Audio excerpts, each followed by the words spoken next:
Class 7th science की book का chapter 6 physical and chemical changes. तो फिजिकल चेंजेस क्या होते हैं, केमिकल चेंजेस क्या होते हैं, वो हम देखेंगे। तो इस चैप्टर में पहले हम देखते हैं कि फिजिकल चेंज में क्या होता है कि सब्सटेंस, कोई नया सब्सटेंस नहीं फॉर्म होता है। In physical change no new substance is formed. Chemical change में नए सब्सटेंस फॉर्म होते हैं। तो देखते हैं हम इसमें एवरीडे लाइफ में हम लोगों को काफ़ी सारे चेंजेस अपने आसपास देखते हैं। चेंजेस में काफ़ी सारे सब्सटेंस इन्वॉल्व होते हैं। एग्जाम्पल के लिए जब आप लोग चीनी घोलते हैं पानी में, ठंडे पानी में, तो वो धीरे घुलती है, ठीक है। बट क्या होता है, पहले वो पानी था, फिर जब आपने चीनी घोल दी तो वो शुगर सॉल्यूशन बन गया। सिमिलरली आप लोग देखते हैं कि जो कर्ड है, दही जमती है किससे, मिल्क से, वो भी एक चेंज है। और कई बार क्या होता है, मिल्क खट्टा हो जाता है और मतलब चेंज हो रहा है, पहले मीठा था फिर खट्टा हो गया, है ना। तो रबर बैंड को आप खींच देते हैं तो वो खिंच जाता है। तो काफ़ी सारे चेंज हो रहे होते हैं। इनमें से कुछ चेंज जो हैं वो फिजिकल चेंज हैं और कुछ चेंज जो हैं वो केमिकल चेंज हैं। अब ये दो काइंड के चेंज हैं, अब हम इनको देख लेते हैं। फिजिकल चेंज क्या होता है, तो इसका एक्टिविटीज़ है, इतनी इंपॉर्टेंट नहीं है वाली एक्टिविटीज़, तो हम डायरेक्ट देखते हैं कि एक्चुअल में फिजिकल चेंज होता क्या है। तो काफ़ी सारी एक्टिविटीज़ हैं इसमें। फिजिकल चेंज में ना इस तरीके की एक्टिविटी होती हैं कि आप लोगों ने पानी बॉईल कर दिया, पहले वो गर्म हो गया बट वो दोबारा से ठंडा भी हो जाएगा, है ना। तो इसका मतलब जो पानी आपने बॉईल करा था वो दोबारा से अपनी पहले वाली स्टेट में आ गया, वो क्या हो गया, फिजिकल चेंज हो गया। तो वाटर की बस स्टेट चेंज होती रहती है मगर वो वापस अपनी पहले वाली स्टेट में आ जाता है। तो फिजिकल प्रॉपर्टीज़ क्या होती हैं किसी भी सब्सटेंस की, ये चीज़ बहुत इंपॉर्टेंट है।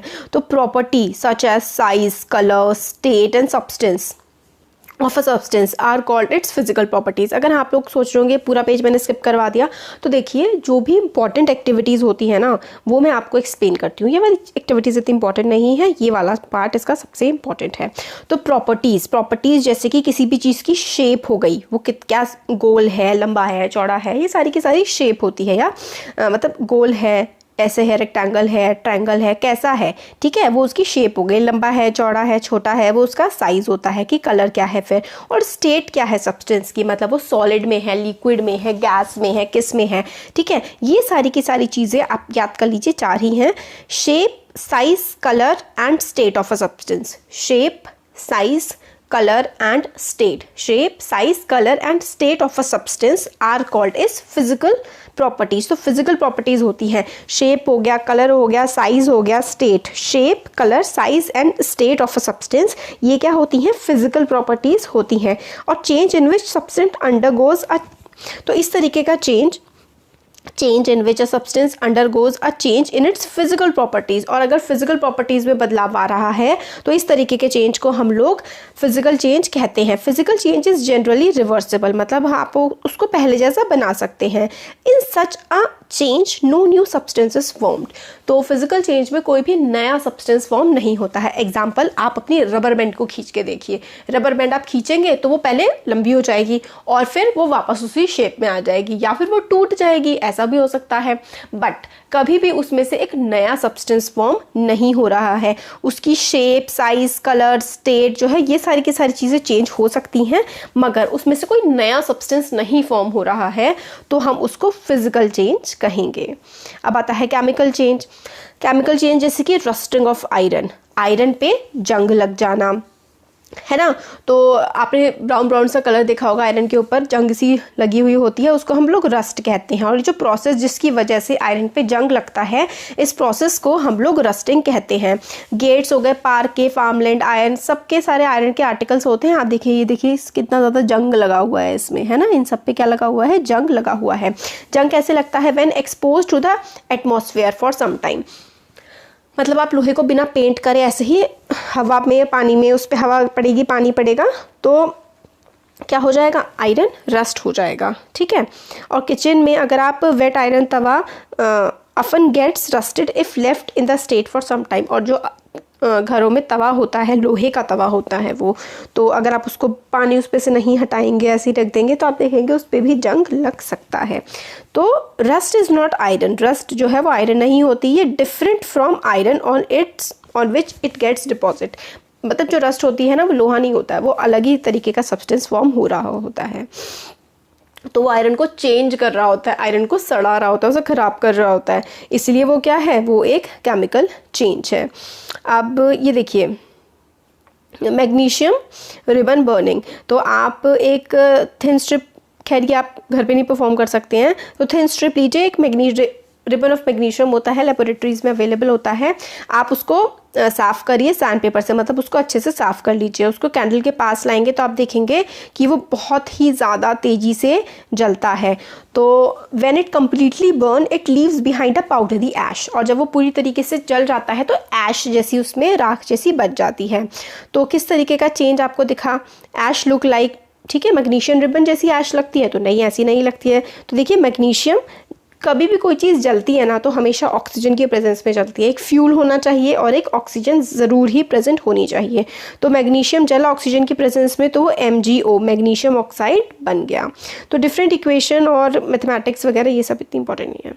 तो आपने ऐश कलेक्ट कर ली और उसको मिक्स कर दिया थोड़े से अमाउंट ऑफ वाटर में, स्टिर द मिक्सचर, ठीक है, आपने उसको घुमा दिया और उसको आप लिटमस पेपर से चेक करेंगे तो क्या पता लगेगा, लिटमस पेपर से चेक करेंगे ना तो मैग्नीशियम रिबन ना देखिए बेसिक होता है, तो it will turn red litmus to blue, ठीक है, रेड लिटमस को ब्लू में वो चेंज कर देगा।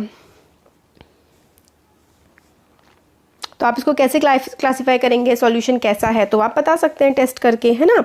तो इसमें यही बताया गया है, on dissolving the ash in water it forms a new substance, जब आप जो राख थी आपने उसको पानी में घोल दिया तो वो एक नया सब्सटेंस उसने फॉर्म कर दिया। पहले वो MgO था, पहले क्या था, Mg था और O2 था, फिर आपने रिएक्शन, जब हमारी रिएक्शन हुई थी, जब वो जला था तो वो MgO बन गया था। फिर अब जो MgO बना था, आपने जो राख बनी थी MgO उसको आपने पानी में डाल दिया, पानी का फॉर्मूला होता है H2O, तो इसका बन गया MgOH का होल ट्वाइस।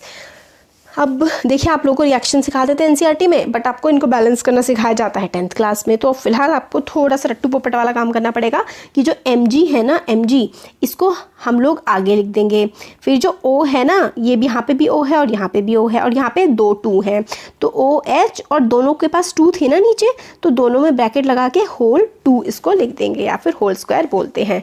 तो Mg जब मैग्नीशियम, जब वाटर के साथ मैग्नीशियम जब पानी के साथ रिएक्ट करता है तो MgOH का होल ट्वाइस। ऐसा क्यों हुआ, क्योंकि एक Mg था, एक बिल्कुल ठीक बात हो गई, MgO था, 2 O थे और 2 H2 थे, तो OH और फिर 2 2 हमने मतलब बाहर लगा दिया।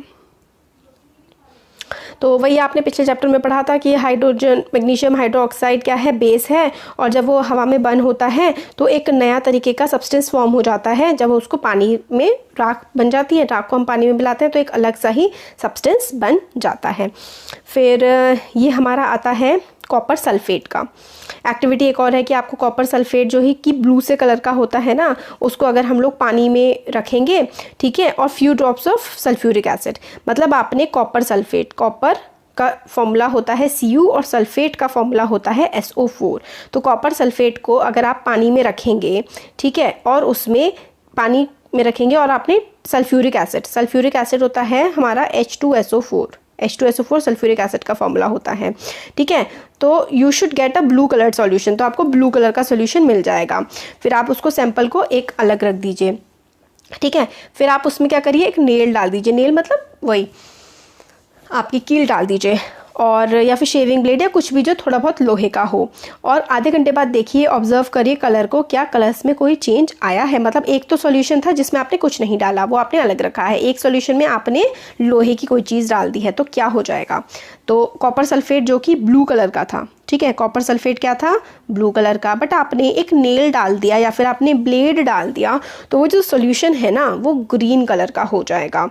तो क्यों, क्योंकि कॉपर सल्फेट जो है ना उसकी आयरन के साथ रिएक्शन हो गई है, आयरन के साथ रिएक्शन हो गई है। पर से ये वाली चीज़ आप आगे पढ़ेंगे, 10th में जाएंगे तो आपको पता लगेगा कि आयरन कॉपर सल्फेट से ज़्यादा रिएक्टिव होता है, इसलिए वो कॉपर सल्फेट को दफ़ा करके भगा देता है और खुद जुड़ जाता है SO4 के साथ, तो FeSO4 बन जाता है और जिसका कलर ग्रीन होता है। फिलहाल आप ये समझ लीजिए कि जो कॉपर सल्फेट सॉल्यूशन है वो ब्लू कलर का होता है, बट अगर उसमें आप कोई लोहे की चीज़ डाल देंगे तो वो ग्रीन कलर का हो जाता है, क्योंकि क्या होता है उसमें केमिकल रिएक्शन हो रहा होता है। तो कॉपर सल्फेट सॉल्यूशन जो कि ब्लू कलर का होता है और आयरन सल्फेट जो कि ग्रीन कलर का होता है, कॉपर नीचे की तरफ जम जाती है। इसमें फिर हमें यही बताया गया है। अब एक और एक्टिविटी है, देखिए स्टार्टिंग की एक्टिविटीज़ इंपॉर्टेंट नहीं थी इसलिए मैंने आपको नहीं बताई, अब ये वाली एक्टिविटीज़ इंपॉर्टेंट है इसलिए हम इसको पढ़ रहे हैं। तो देखिए इस एक्टिविटी में हम लोग क्या लेते हैं, टीस्पून ऑफ विनेगर, हमने सिरका लिया, ठीक है, टेस्ट ट्यूब में हमने एक सिरका ले लिया है, विनेगर ले लिया है, और हमने उसमें बेकिंग सोडा डाला। बेकिंग सोडा क्या होता है, बेकिंग सोडा इज बेस, ठीक है। आपने विनेगर लिया है और उसमें आपने बेस डाल दिया है, फिर आपने उसको हिलाया, हिजिंग, ठीक है। तो आप देखेंगे जैसे ही आप लोग विनेगर था और अगर आप उसमें बेकिंग सोडा डाल देंगे तो ना ऐसे ऐसे झाग झाग जैसे उठ के आने लगेंगे। जैसे कि अगर आपने इनो देखा होगा तो इनो भी ना वो बेकिंग सोडा ही होता है, उसमें बेकिंग सोडा होता है और उसमें हल्का एसिड और हल्का बेस होता है, तो एकदम से ऊपर वो जैसे बुलबुले टाइप के बन के आ जाता है। आप घर में एक एक्सपेरिमेंट कर सकते हैं, आप नींबू लीजिए और बेकिंग सोडा, काफ़ी जो खाने का सोडा बोलते हैं जैसे छोलों वगैरह में पड़ता है वो, अगर घर में होगा तो थोड़ा सा आधा ग्लास पानी लीजिए, उसमें आधा चम्मच बेकिंग सोडा डालिए और थोड़ा सा नींबू डालिए, तो एकदम से बुलबुले से उठ के आएंगे उस पानी में। आप घर में भी कर सकते हैं। तो ये जो है ये लाइम वाटर बन गया है, तो इसकी रिएक्शन वगैरह क्या होती है, तो देखिए विनेगर जो है हमने पहले पढ़ा था कि वो एसिटिक एसिड होता है, और उसमें एसिटिक एसिड में पिछले चैप्टर में हमने पढ़ा था, एसिटिक एसिड में जब हम लोग बेकिंग सोडा डालते हैं तो सोडियम हाइड्रोजन कार्बोनेट बन जाता है और कार्बन डाइऑक्साइड रिलीज होती है, और काफ़ी कुछ अलग सब्सटेंस भी होते हैं। अब रिएक्ट ये जो ऊपर की तरफ रिलीज हो रहा है ना, यही कार्बन डाइऑक्साइड की वजह से होता है, ठीक है। तो विनेगर में आपने बेकिंग सोडा डाला तो आपका सोडियम हाइड्रोजन कार्बोनेट बन जाता है। और देखिए आपने विनेगर था, विनेगर में बेकिंग सोडा डाला तो बबुले बबुले टाइप के निकले, और फिर ये कार्बन डाइऑक्साइड होती है और ये लाइम वाटर बन जाता है, गैस पास होती है, तो कार्बन डाइऑक्साइड रिलीज होती है।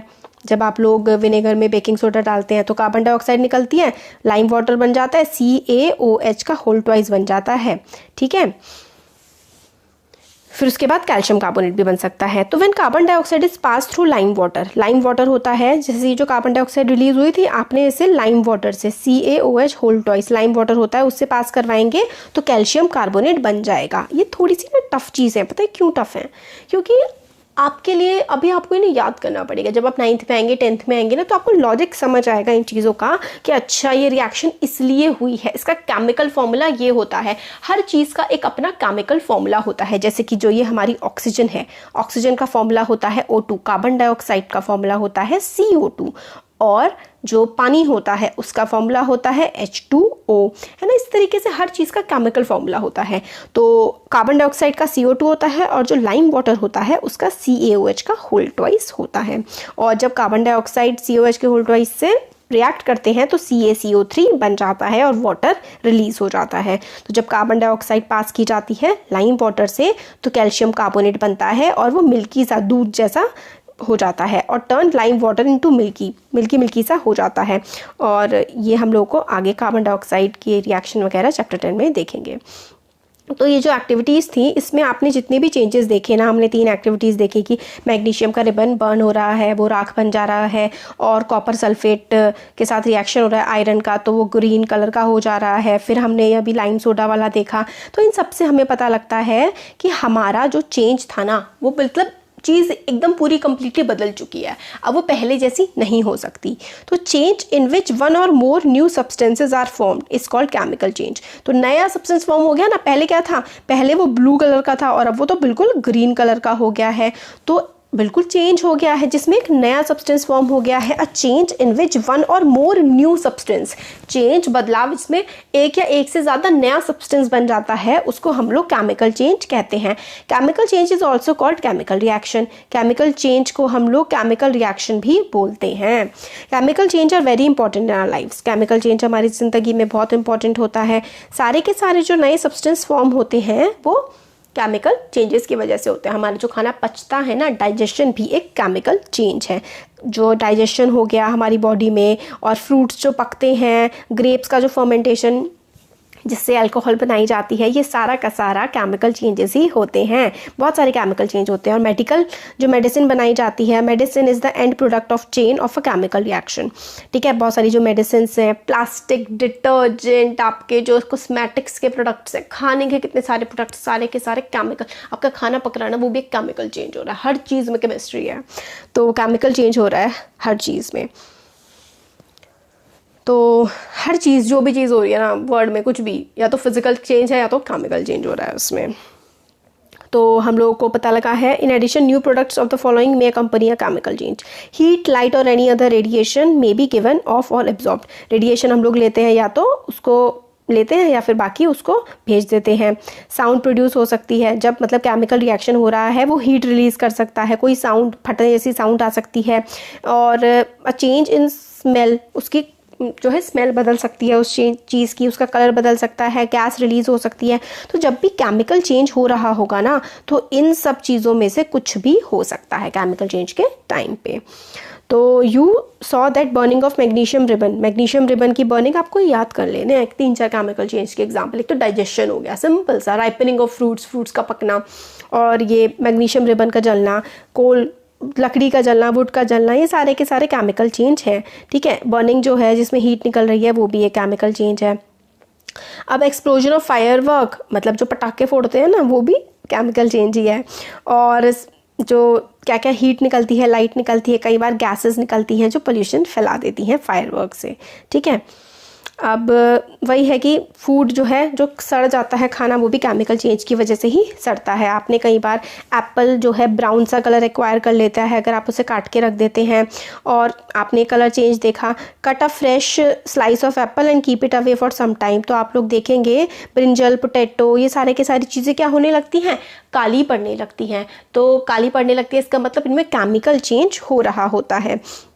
चैप्टर 5 में हम लोगों ने न्यूट्रलाइज्ड एंड एसिड बेस पढ़ा था। और क्या न्यूट्रलाइजेशन रिएक्शन भी एक केमिकल चेंज है? यस, केमिकल चेंज है, क्योंकि उसमें नया सब्सटेंस फॉर्म हो रहा है। पहले वो एसिड था, न्यूट्रलाइज होकर के वो न्यूट्रल हो गया, ना एसिड रहा ना बेस रहा, है ना। तो न्यूट्रलाइजेशन रिएक्शन भी केमिकल रिएक्शन है। फिर ये भी बहुत इंपॉर्टेंट है, ये वाली जो चीज़ है ना, प्रोटेक्टिव शील्ड। आपने ओजोन लेयर के बारे में सुना होगा, जो कि हमारे एटमॉस्फेयर के ऊपर की लेयर है, वो हम लोगों को हार्मफुल अल्ट्रा वायलेट रेडिएशन से बचाती है। तो हम लोगों को ओजोन किससे बचाती है?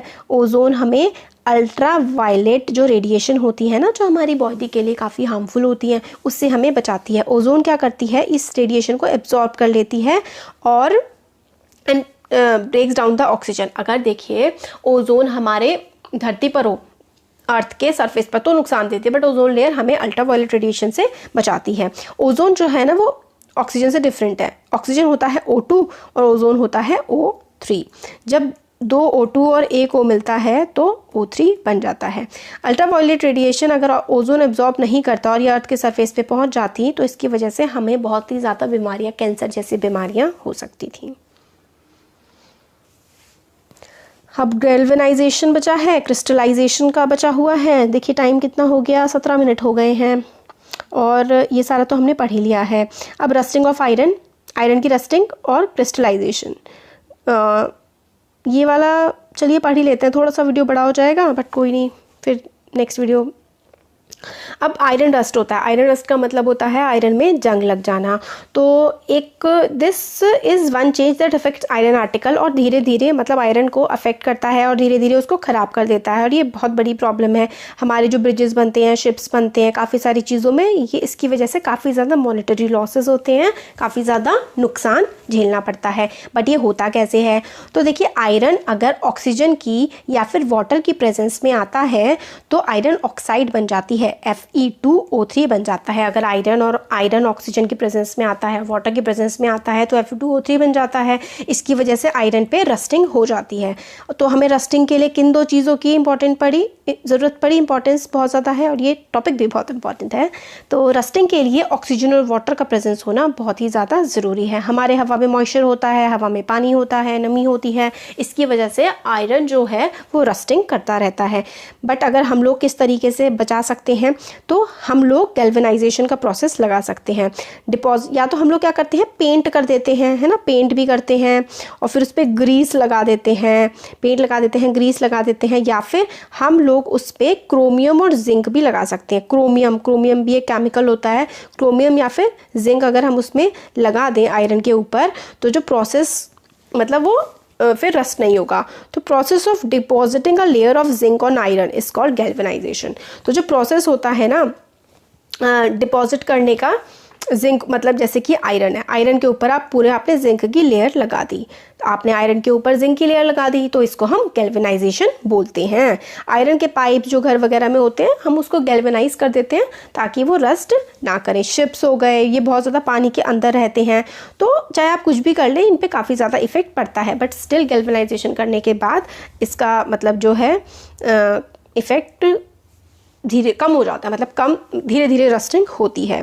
और सॉल्ट वाटर जो है वो रस्ट के फॉर्मेशन, सॉल्ट वाटर है मतलब नॉर्मल वाटर है ना, तो उसमें रस्टिंग इतनी जल्दी नहीं होगी। अगर सॉल्ट वाटर है, पानी में नमक भी घुला हुआ है, तो उससे क्या होता है, वो रस्टिंग का जो प्रोसेस होता है ना वो बहुत ही ज़्यादा तेज़ हो जाता है, और इस रस्टिंग की वजह से हम लोग काफ़ी ज़्यादा सफ़र करते हैं, मतलब काफ़ी ज़्यादा हमें दिक्कत का सामना करना पड़ता है। इसलिए आई है स्टेनलेस स्टील। स्टेनलेस स्टील को जब हम लोग आयरन के साथ मिक्स कर देते हैं, मतलब कैसे बनती है स्टेनलेस स्टील, लोहा लेते हैं, आयरन लेते हैं, उसके साथ हम लोग कार्बन और कुछ मेटल्स जैसे कि क्रोमियम, निकल, मैंगनीज इसको इस्तेमाल करते हैं, तो वो स्टेनलेस स्टील बन जाती है। वेरी वेरी वेरी इंपॉर्टेंट, अच्छे से आप नोट कर लीजिए, मार्क कर दीजिए, बुक में लिख लीजिए कहीं पर कि स्टेनलेस स्टील कैसे बनती है।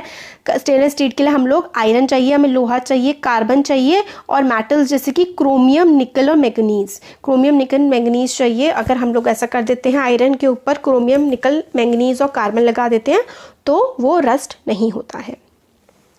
अब आगे आता है क्रिस्टलाइजेशन। क्लास 6 में भी हम लोगों ने पढ़ा था कि किस तरीके से जब पानी भाप बन के उठ जाता है, समुद्र का पानी, तो उसके नीचे क्रिस्टल्स बच जाते हैं सॉल्ट के, है ना। तो अगर और क्रिस्टल्स जो होते हैं ना वो बहुत ही ज़्यादा प्योर होते हैं, बिल्कुल साफ़ होते हैं, और large crystal of pure substance can be obtained from their solution. मतलब उनके सॉल्यूशंस में से ना, जैसे किसी भी चीज़ का सॉल्यूशन है उसमें से हम उसमें से क्रिस्टल्स, सॉल्यूशन में से हम लोग क्रिस्टल निकाल सकते हैं, तो उस प्रोसेस को हम लोग क्रिस्टलाइजेशन कहते हैं। और ये एक फिजिकल चेंज है, very very very important. Galvanization is a chemical change, ठीक है। गैल्वेनाइजेशन तो केमिकल चेंज है, but crystallization is a physical change, याद रखिएगा।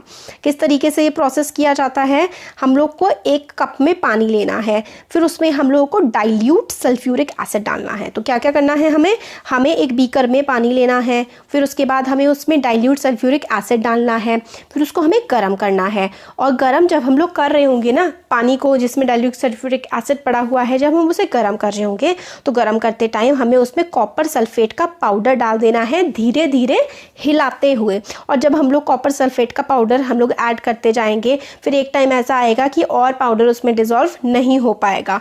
ऐसा होगा तो हमें उस सॉल्यूशन को फिल्टर कर लेना है और फिर उसके बाद उसको ठंडा कर देना है। फिर जब हम उसको ठंडा करेंगे तो हम देखेंगे कि हमें कॉपर सल्फेट के क्रिस्टल्स मिल गए हैं। कॉपर सल्फेट के क्रिस्टल काफ़ी सुंदर लगते हैं, ब्लू ब्लू से कलर के ये होते हैं।